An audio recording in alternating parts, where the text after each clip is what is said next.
نحمدہ ونصلی ونسلم علی رسولہ الکریم اما بعد فاعوذ باللہ من الشیطان اللعین الرجیم بسم اللہ الرحمن الرحیم یا نساء النبی لستن کاحد من النساء آمنت باللہ صدق اللہ مولانا العظیم ان اللہ وملائکتہ یصلون علی النبی یا ایھا الذین آمنوا صلوا علیہ وسلموا تسلیما۔ درود پاک بعد میں پڑھنے الصلاۃ والسلام علیک یا سیدی یا رسول اللہ وعلی آلک و اصحابک یا سیدی یا حبیب اللہ، الصلاۃ والسلام علیک یا سیدی یا نبی اللہ وعلی آلک و اصحابک یا سیدی یا نور اللہ۔ اللہ رب العالمین کا کروڑوں فضل و احسان جس کی توفیق خاص سے آج اس کے دربار گہربار میں حاضر ہیں، دعا ہے میرا مولا ہماری عاجزانہ حاضری اپنی بلند بارگاہ میں قبول و منظور فرمائے اور ہمارے لیے ذریعہ نجات بنائے۔ آج 10 رمضان المبارک ہے، رمضان کا پہلا عشرہ جس کے بارے میں فرمایا گیا جو رحمت کا عشرہ ہے وہ آج اپنے اختتام کو پہنچے گا، اور یہ مہمان مہینہ ہم سے بہت جلدی رخصت ہونے والا ہے۔ اس کی ہر گھڑی برکت والی، اس کی ہر ساعت رحمتوں سے معمور ہے۔ اللہ کی بارگاہ میں دعا گو ہیں کہ رب ذوالجلال اس کی ہمیں بے پناہ برکتیں اور رحمتیں حاصل کرنے کی توفیق نصیب فرمائے۔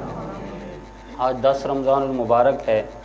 آج کے دن حضور کی رفیقہ حیات سیدہ طیبہ طاہرہ حضرت خدیجۃ الکبریٰ رضی اللہ تعالی عنہا آپ کا یوم وصال ہے، اور یہ وہ مادر ملت ہیں، یہ وہ امہات المومنین میں سے حضور کی وہ زوجہ محترمہ ہیں جنہوں نے اسلام کی خاطر بڑی قربانیاں دی۔ حضور نبی رحمت صلی اللہ تعالی علیہ وآلہ وسلم نے ارشاد فرمایا کہ جس وقت میں پوری دنیا نے حتیٰ کہ پورے مکے نے میرا انکار کیا، واحد خدیجہ تھی جس نے میرا اقرار کیا تھا۔ اللہ رب العالمین نے ازواج مطہرات کے بارے میں قرآن میں ارشاد فرمایا یا نساء النبی لستن کاحد من النساء، اے میرے مصطفیٰ کی بیویوں، اے ازواج مطہرات، اے مادر ملت، تم ایسے نہیں ہو جس طرح دوسری عورتیں ہیں، دوسری عورتیں تمہارا مقابلہ نہیں کر سکتی۔ تو یہاں پر مفسرین فرماتے ہیں کہ جب اللہ رب العالمین نے حضور کی ازواج کو اتنی شان عطا فرمائی ہے، پھر حضور کو کیا مقام عطا فرمایا ہوگا۔ ان کے بارے میں فرمایا کہ اگر تمہارا تعلق، تمہاری نسبت، تمہارا کنیکٹ مصطفیٰ کے ساتھ ہو گیا ہے تو پھر تمہیں یہ شان مل چکی ہے کہ باقی عورتوں سے تمہارا جو رشتہ ہے مصطفیٰ کے ساتھ جڑنے کی وجہ سے تمہاری فضیلت اور معیار بلند ہو چکا ہے۔ تو جب حضور کے ساتھ نکاح میں آنے سے وہ اور عورتوں کی طرح نہیں ہو سکتی جیسے عام عورتیں ہیں، تو پھر مصطفیٰ کی شان کیا ہوگی کہ ڈٹھے ورا قرآن دے کھول سارے، تیری شان جیا نہ کوئی ہور ڈٹھا، تیری شان دا کرے مقابلہ جو انواش کا ازلی چور ڈٹھا، کوئی نور آکھے کوئی بشر آکھے، پیندا رات دنے ایہو شور ڈٹھا، اللہ والیاں گل ہی مکا چھوڑی، تساں ہور ڈٹھا اساں ہور ڈٹھا۔ کہ جب اللہ رب العالمین نے حضور کی ازواج کو یہ شان عطا فرمائی ہے تو پھر حضور کا کیا مقام ہوگا۔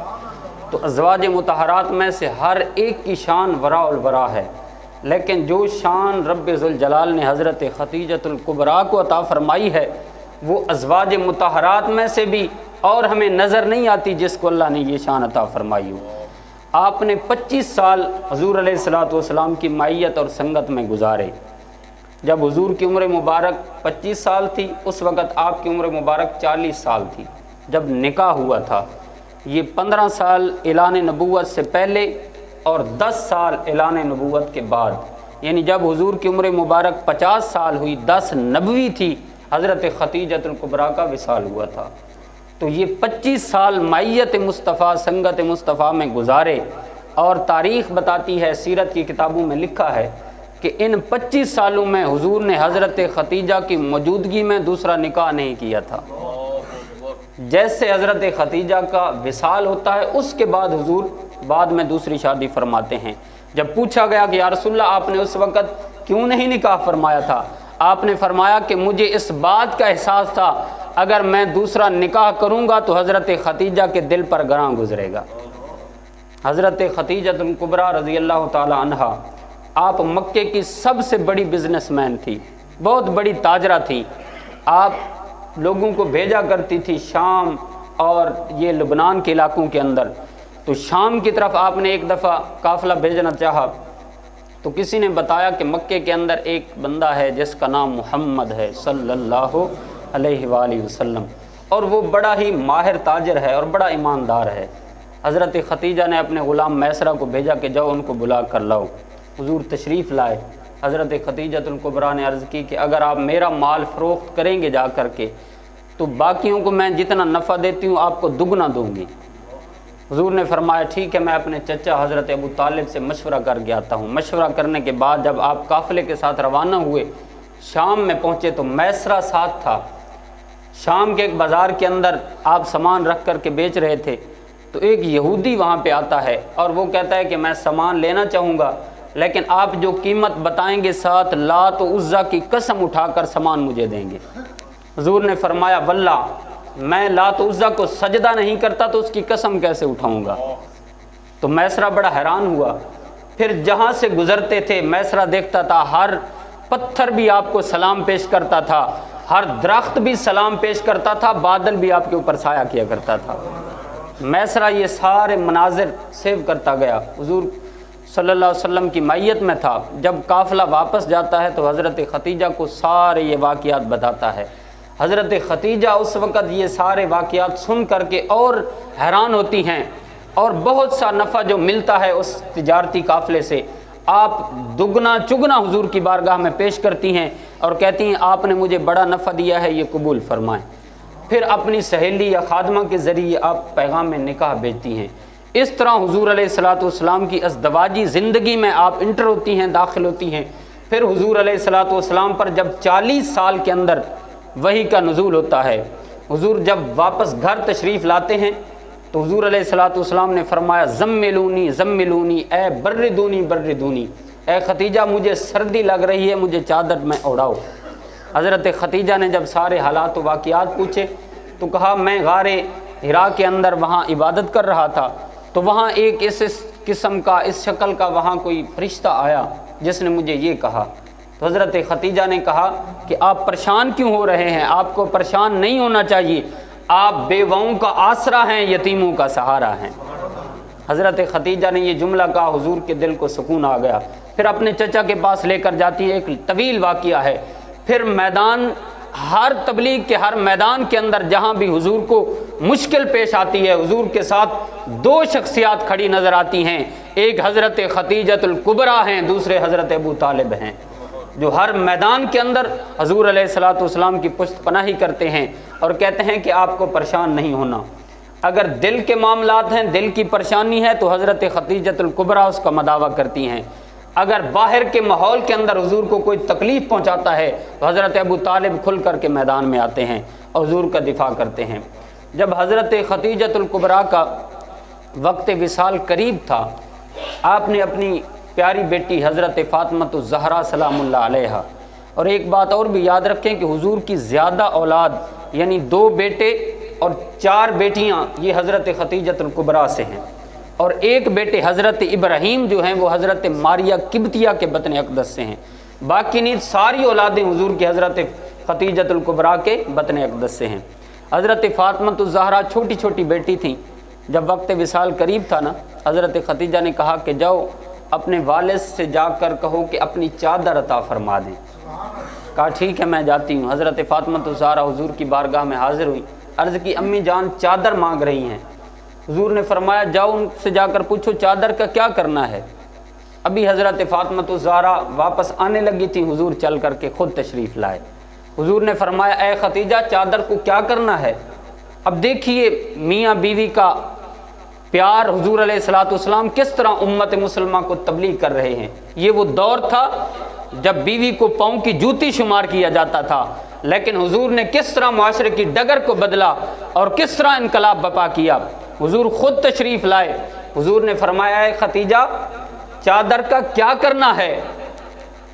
حضرت خدیجۃ الکبریٰ کے الفاظ سنیے. یہ ایک نبی کے بارے میں امتی کا نظریہ بھی ہے، لیکن اس سے بڑھ کر کے ایک بیوی کا اپنے شوہر کے بارے میں نقطہ نظر ہے. حضرت خدیجۃ الکبریٰ نے کہا کہ اے میرے سرتاج، مجھے چادر اس لیے چاہیے کہ میرا وقت وصال قریب ہے. میں چاہتی ہوں کہ جب میرا وصال ہو جائے آپ کی چادر کو میں اپنا کفن بنا لوں، آپ کی چادر کو میں اپنا کفن بنا لوں. اب حضور نے آگے جو جملہ ارشاد فرمایا، تاریخ رقم کر دی.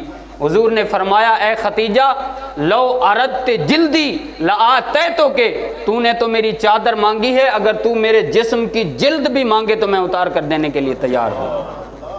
اتنا بڑا تاریخ کا جملہ حضور علیہ الصلوۃ والسلام نے ارشاد کر دیا. اور معاشرے کے اندر وہ جو ایک رسم ایجاد تھی کہ بیوی کو پاؤں کی جوتی شمار کیا جاتا ہے، اس کو حضور نے رون دیا اور معاشرے کی ڈگر کو تبدیل کر دیا. حضور اس دور میں تشریف لائے جب بیٹیوں کو زندہ دفن کیا جاتا ہے، جب ماؤں کو منڈیوں میں بیچا جاتا ہے، جب بیوی کو پاؤں کا جوتا شمار کیا جاتا ہے. لیکن حضور نے ایسا انقلاب برپا کیا، فرمایا کہ فاطمہ تو بضعۃ منی، اے بیٹیوں کو زندہ درگور کرنے والو، میری فاطمہ میرے جگر کا ٹکڑا ہے. اور پھر فرما دیا جس نے 2 بیٹیوں کی تربیت کی، ان کو پروان چڑھایا، ہاتھ پیلے کر کے دیے، فرمایا اس طرح میرے ساتھ جنت میں ہوگا جیسے میری یہ 2 انگلیاں آپس میں ملی ہیں. اسی مجلس میں ایک صحابی کھڑے ہوئے، اس نے عرض کی کہ یا رسول اللہ میرے پاس 2 نہیں ہے، میری تو 1 بیٹی ہے.